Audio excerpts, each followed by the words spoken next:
You meet someone and it feels right. Finally, someone who sees you, someone who gets you, someone you could imagine building something real with. And for a while it works. You feel alive in a way you have not felt in years. You let yourself hope.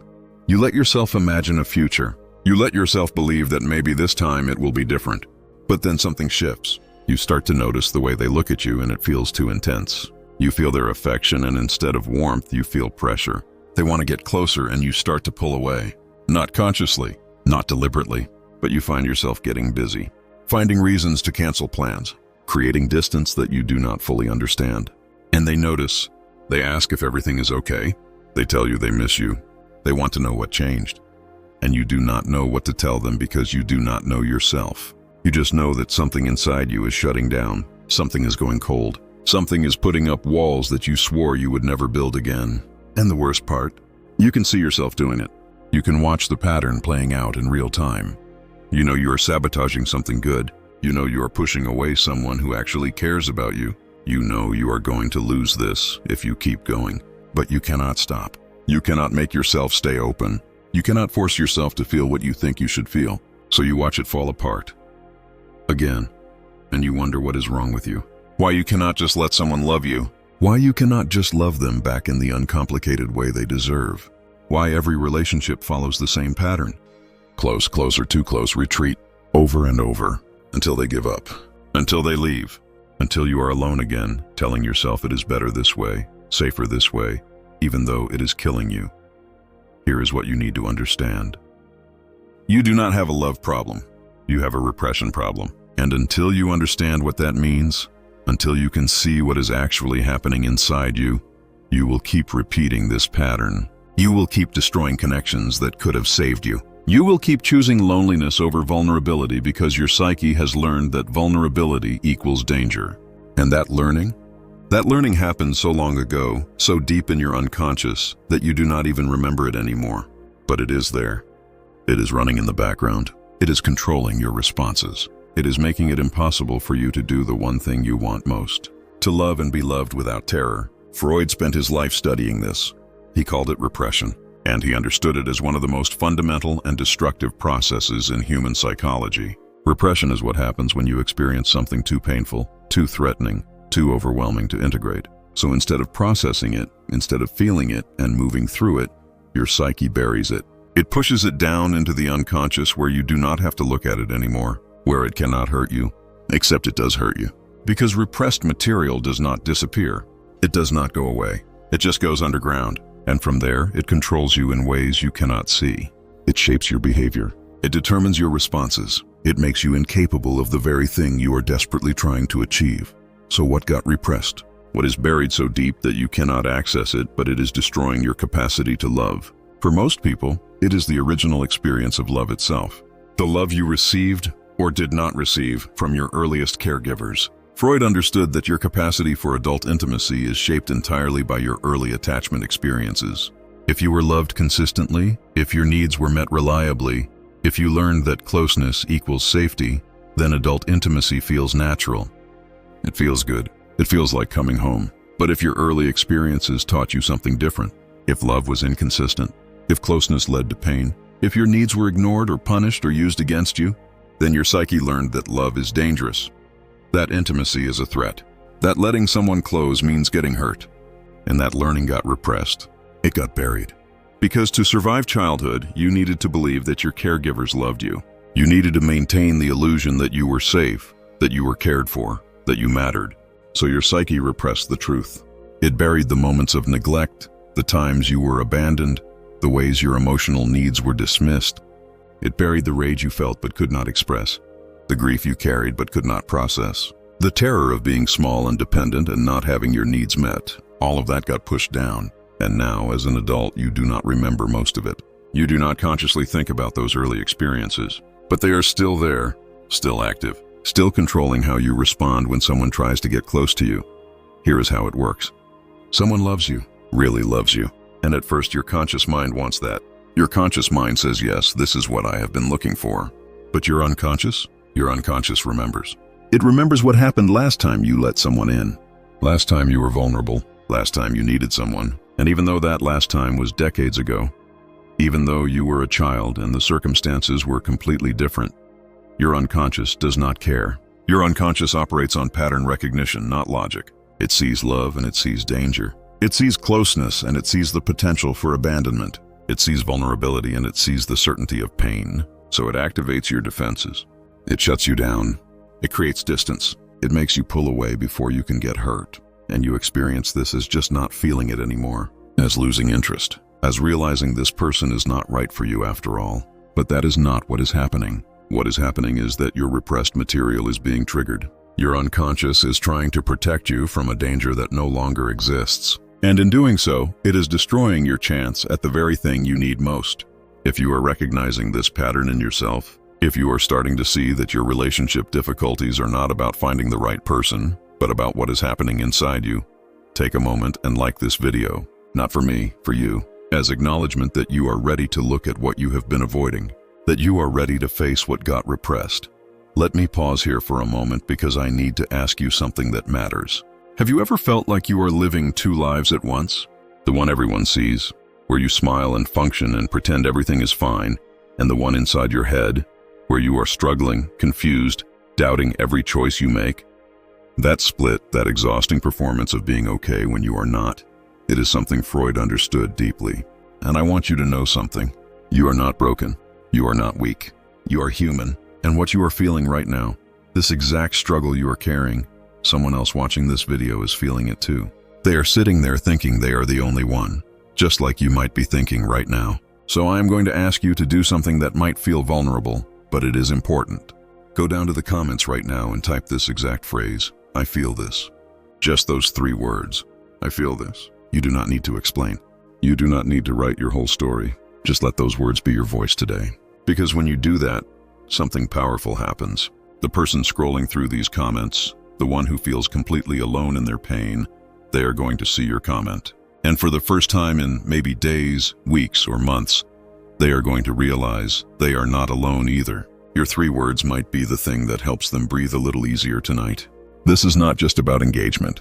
This is about connection. This is about breaking the silence that keeps us isolated in our suffering. Freud built his entire life's work on one simple truth. We heal when we speak what has been hidden. So speak it now. Go to the comments, type I feel this, and know that by doing so, you are not just helping yourself. You are helping every single person who needs to know that what they feel is real, is valid, and is shared. Do it now. I will wait. Now let me tell you about the specific ways repression destroys your ability to love. The first way is through emotional numbing. When you repress painful feelings, you do not just repress the painful ones. You repress all of them, because the psyche does not have a surgical tool that can remove just the bad feelings and leave the good ones intact. Repression is a blunt instrument. It shuts everything down. So when you spend years repressing your rage, your grief, your terror, your shame, you also repress your capacity for joy, for passion, for deep connection. You become emotionally flat. You go through the motions of relationships, but you do not really feel them. Someone tells you they love you and you hear the words, but they do not land. They do not touch you where you actually live. Someone tries to connect with you emotionally, and you do not know how to meet them there, because you have been cut off from your own emotional center for so long that you do not know how to access it anymore. And this makes intimacy impossible. Because intimacy requires emotional availability. It requires the ability to feel and express your inner world. And if your inner world is repressed, if you have spent years learning not to feel, then you have nothing to offer in intimate connection. You become a shell, going through the motions, performing the role of partner without actually being present in the relationship. The second way repression destroys love is through the creation of false selves. Freud understood that when your true self, your real feelings, your authentic needs are too dangerous to express, you create a false self. A version of yourself that is acceptable, that will not be rejected, that will not be punished. And this false self becomes the only version of yourself you show to others. You learn to be what people want instead of being who you are. You learn to suppress your needs so that you do not burden anyone. You learn to hide your feelings so that you do not make anyone uncomfortable. And over time, you lose track of who you actually are underneath all the performance. So when someone says they love you, you do not believe them, because you know they do not love you. They love the false self. They love the performance. They love the version of you that you constructed to be lovable. And you know that if they saw the real you, the repressed you, the parts you keep hidden. They would leave, so you cannot let them in. You cannot show them the truth. You have to maintain the performance, and that is exhausting. That is lonely. That is not love. That is just two false selves interacting while the real people remain hidden and unknown. The third way repression destroys love is through repetition compulsion. Freud noticed that people tend to repeat their early relationship patterns, especially the painful ones. And he asked why. Why would someone recreate situations that hurt them? His answer was brilliant. The unconscious is trying to heal the original wound. It keeps bringing you back to similar situations, hoping this time will be different, hoping this time you will get the love you needed back then. But because the original wound is repressed, because you cannot see it clearly, you cannot break the pattern. You just keep choosing the same type of person, the emotionally unavailable one, the one who cannot meet your needs, the one who recreates the original dynamic. And you think you are choosing differently. You think this person is different, but they are not. They are the same pattern wearing a different face, and your unconscious chose them specifically because they are familiar, because they fit the template, because being with them allows you to keep trying to resolve the original wound without ever having to face what the original wound actually is. The fourth way is through the fear of engulfment. When your boundaries were not respected in childhood, when your separateness was not honored, when you were treated as an extension of your caregiver rather than a separate person, you learn that closeness means losing yourself. That intimacy means being consumed. That love means having to give up your autonomy. So as an adult, when someone gets close, when they want more of you, when they want deeper connection, it feels like a threat to your existence. It feels like they are trying to swallow you whole, and you panic. You pull away. You create distance, not because you do not love them, but because loving them feels like dying, feels like disappearing, feels like you will cease to exist as a separate person if you let them all the way in. And this is all unconscious. This is all repressed material from childhood that is now determining your adult responses. You are not choosing to push people away. Your unconscious is protecting you from what it learned was dangerous. And what it learned was dangerous was closeness itself. You already know this, but we're not ready to understand ourselves alone. The human mind is vast, complex, and often frightening to explore without guidance. If this content is helping you see yourself more clearly, if these insights about Freud's work are bringing light to parts of yourself you've kept hidden, then consider subscribing to this channel. This is not just another psychology channel. This is a space where we explore the depths of human nature together, where we take the most profound concepts from psychoanalysis and make them accessible, practical, and deeply personal. Every video here is designed to help you understand not just theory, but yourself. Your patterns, your fears, your desires, the invisible forces that have been shaping your choices without your awareness. When you subscribe, you are making a commitment to yourself. You are saying that you are ready to look deeper, to understand more, to stop running from the truth of who you are. And I promise you this, I will be here every week, bringing you insights that matter, explanations that actually make sense, and perspectives that can genuinely change how you see yourself and the world around you. This journey of self-understanding is not easy. Freud knew this. He spent his entire life mapping the human psyche precisely because he understood how lost we can feel inside our own minds. But you do not have to walk this path alone. Hit that subscribe button. Turn on notifications. Become part of a community of people who have decided that understanding themselves is worth the discomfort, worth the effort, worth the time. Because at the end of the day, the most important relationship you will ever have is the one with yourself. And that relationship deserves your attention, your curiosity, and your courage. So subscribe now and let's continue this exploration together. Your future self will thank you for taking this step today. So what do? How do you heal repression? How do you learn to love when your entire psychic structure is organized around preventing intimacy? Freud would tell you that the only way out is through. The only way to heal repression is to make the unconscious conscious, to bring the buried material into awareness, to feel what you have spent your life not feeling, to remember what you have spent your life forgetting. And that is terrifying. Because there is a reason that material got repressed in the first place. It was too much, too painful, too threatening. Your psyche buried it to protect you. And now you have to unbury it. You have to go back and face what your child self could not face. You have to feel the abandonment, the neglect, the rage, the grief, the terror of not being seen, not being loved, not mattering in the ways you needed to matter. And you have to feel it as an adult who has the resources to survive it. Who can hold it without being destroyed by it? Who can process it and integrate it instead of just burying it again? This is why therapy exists. This is why Freud invented psychoanalysis. Because you cannot do this work alone. You need a witness. Someone who can hold space for the material that is coming up. Someone who will not be threatened by your rage or your grief or your neediness. Someone who can help you make sense of what you are feeling without trying to fix it or minimize it or talk you out of it. Because the healing is in the feeling. The healing is in finally allowing yourself to experience what you have spent your entire life running from. And when you do that, when you finally let yourself feel the repressed material, something shifts. The grip loosens. The pattern loses its power. You start to realize that what you feared would destroy you is actually just pain. Human pain. Pain that can be felt and survived and integrated. And once you have done that, once you have brought the unconscious into consciousness, you can start to choose differently. You can start to notice when the old pattern is being triggered. When your unconscious is trying to protect you from a danger that does not exist anymore. And you can make a different choice. You can stay when you want to run. You can let someone in when you want to build walls. You can feel when you want to numb. Not because it is easy, but because you finally understand what is actually happening. And understanding creates space for choice.